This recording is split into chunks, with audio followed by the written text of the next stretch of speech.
ملک شام کے ایک غار میں ایک درویش ہر وقت عبادت الہی میں مشغول رہتا تھا۔ اس کا نام خدا دوست تھا۔ وہ فی الوقع الاسم بامسمکی تھا۔ دنیا کے جھگڑوں جمیلوں سے اسے کوئی سروکار نہ تھا، اور اس کی قناعت اور بے نیازی کو دیکھ کر سبھی لوگ اس کی عزت کرتے تھے، اور عقیدت کے پھول اس کے قدموں پر نچھاور کرتے تھے۔ اس علاقے کا حاکم بڑا ظالم اور مرتم آزار تھا، اور لوگ اس سے بڑی نفرت کرتے تھے۔ یہ حاکم بھی کبھی کبھی خدا دوست کی زیارت کے لیے جاتا تھا، لیکن وہ مرد خدا کبھی آنکھ اٹھا کر بھی اس کی طرف نہ دیکھتا تھا۔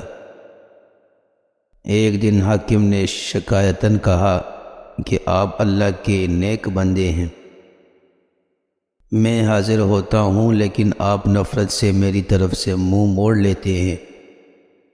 مانا کہ میں ملک کا بادشاہ نہیں ہوں، لیکن عزت میں کسی درویش سے تو کم نہیں ہوں۔ میں یہ نہیں کہتا کہ آپ مجھ سے کوئی امتیازی سلوک کریں، تاہم اتنی توقع ضرور رکھتا ہوں کہ آپ عام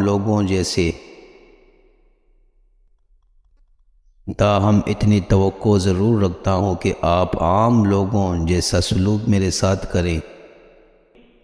خدا دوست نے جواب دیا کہ اے حاکم، کان کھول کر سن لے کہ اللہ کی مخلوق تیرے ظلم سے نالاں ہے۔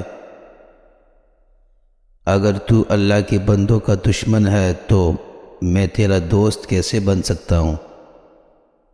اور اگر میری تیری دوستی کی کوئی راہ نکل بھی جائے، اور اگر تیری میری دوستی کی کوئی راہ نکل بھی آئے تو اس کا کیا علاج کہ خدا تجھے دشمن سمجھتا ہے؟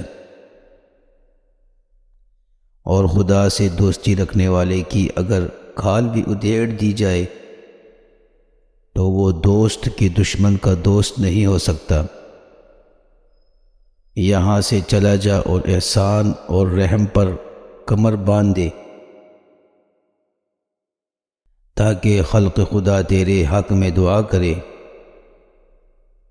اے بڑے چھوٹوں پر زور نہ دکھا، کیونکہ زمانہ ایک حالت میں نہیں رہے گا۔ میں تجھ سے کہتا ہوں کہ لوگوں کو نہ ستا، اگر تو گر پڑا تو لاچار ہو جائے گا۔